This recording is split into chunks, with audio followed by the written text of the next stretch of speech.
Friends, thanks for joining me again on another adventure, another turntable adventure.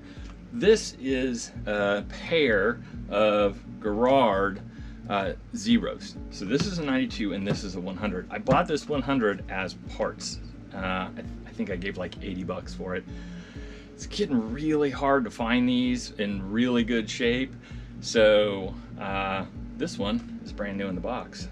I needed a template for the base because I didn't want to kind of reinvent the wheel, and this one had a really good cartridge in it. So between those two factors, I was like, it makes sense to buy this one. It is a parts unit, and I'm probably going to need a cover too, but this one has got some dinks in it. You know, a cover's a cover, right? Anyways, it'll work until I find another one, but these covers are getting more expensive too. All right, so anyways, the whole idea behind this type of turntable is it's linear, and it's one of the takes on what is linear. You'll see different manufacturers try different things. This is Gerard. This is their take on it, and I'm excited to start on this. Let's unbox this and see if it really is new.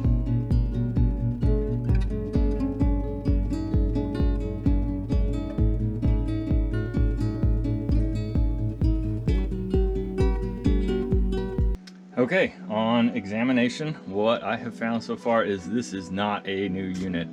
The pieces that hold the plate steady during shipping have been removed. It has a piece over here that I immediately couldn't figure out what it was for. The contacts all look good. There's no rust, which is big plus. And the foam is shot, the damper in here, which this is usually shot. Actually, it's usually not even there. You don't even know that it's there. It looks, when you lift a unit up, it'll be like, where did all this dust come from? It's from these. That foam gets old, so I'll remove those. It's just rolled up foam and then just stuffed in there, and it really does keep the dampering. These springs otherwise just love to get wonky. It's kind of like your shock absorber in your car. Anyways, so we're gonna lube all the points, and that is probably really good starting point, I think. Let's go for it. Actually, no, I'm gonna reroute. So what we're gonna do first actually is take this dude apart, because we need to get the woodworking going, because I want to be able to set this up by tonight. So we're gonna take the frame out of here, give it a quick examination, make sure that they're similar enough that we can reuse this frame on the 92. So disassembly of this one first, then, oh my goodness, thank goodness. Okay, so the platter on the other one is, or the mat on the other one is completely solid. So this is great. I love it when this happens. See, this is why I buy a parts unit during one of these restorations. 9 times out of 10, one of them will have something seriously wrong with it, but this one does work. You see it going. All right, so let's move on with disassembly, and then I'll take the frame apart. We're going to do some quick measurements, and then we're going to go out and start cutting.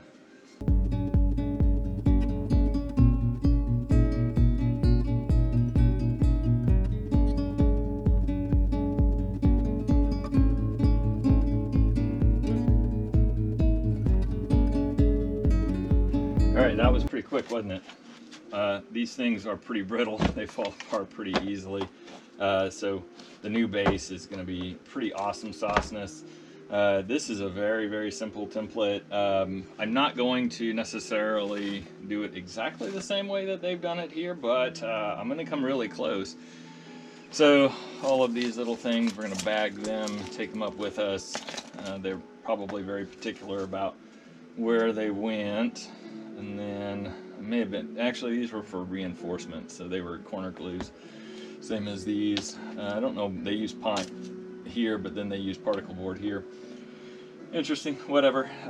So we got this one here, and I've got a couple of other bases that I think, since we're working on bases, I'm gonna go ahead and finish. 2 of them are dual, and then one of them is a Sony, so I'm gonna start taking those apart too. these are the two other turntables, and actually there's three because I have two of these. This is a dual 12/16, and the base on both of them is rough shape. Let's sand them and refinish them while we're refinishing the other ones. Anyways, so sand, refinish these, and then they're working, they're ready to go. Oh, this base unit in here, this is the main reason that we're doing it. It's because that might as well be cardboard. I'm pretty sure it is cardboard. Anyways, so this here is the Sony PS1200, and it just needs a new base. It's a great survivor. It's a good working unit. So off to the races.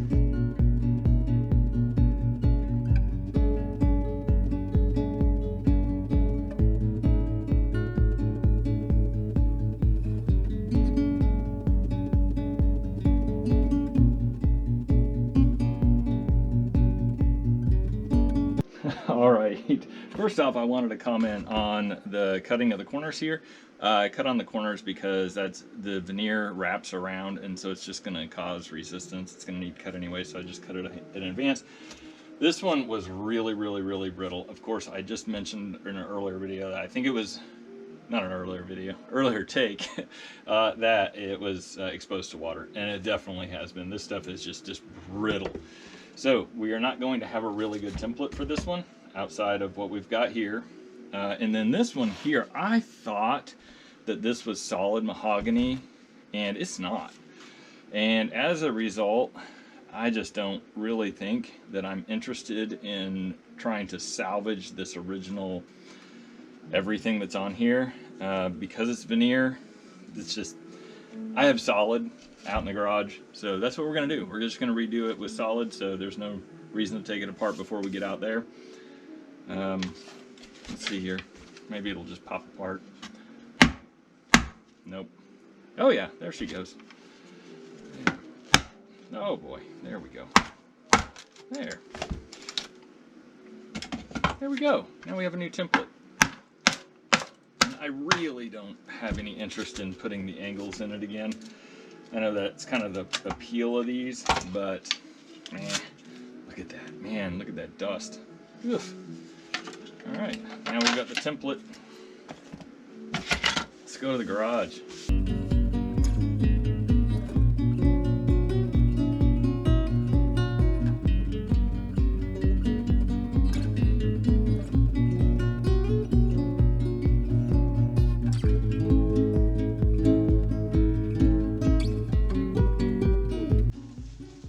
Okay, the car is our SCCA car, and we have an off-roader right over here. We love doing auto cross and off-road and all that good stuff. One of our other hobbies. So, the R being the family. As you saw by the table, one of the family's hobbies is making a mess for Dad. And there will be a teenager that will not be in here for a couple of weeks. Leave your mess for me to clean up. Okay, all right.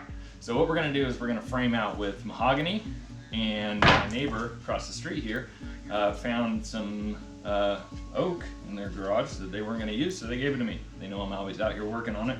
So what we're gonna do is we're gonna key this in here like so, and then what we'll do is cut this down so that we can lay it in, and then we'll trace and do the cutout with a coping saw. It'll make a lot more sense when I actually get into it, but the glue up of these first, and then we will use a table saw to do some cuts, and then we will glue together and then finish nail it in, and it will be all good and golden, and this will look absolutely wonderful, beautiful. We actually might end up using this oak right here because deeper and longer, and that's what we need. Okay, so let's see how long are these. Perfect. Okay, that's what we're gonna do. We're gonna use that one. Sweet. Here we go. Let's do it.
turntable frames, skirts, base pieces are glued up and they're over here drying. A couple of things I wanted to mention. Type 2 tie bond.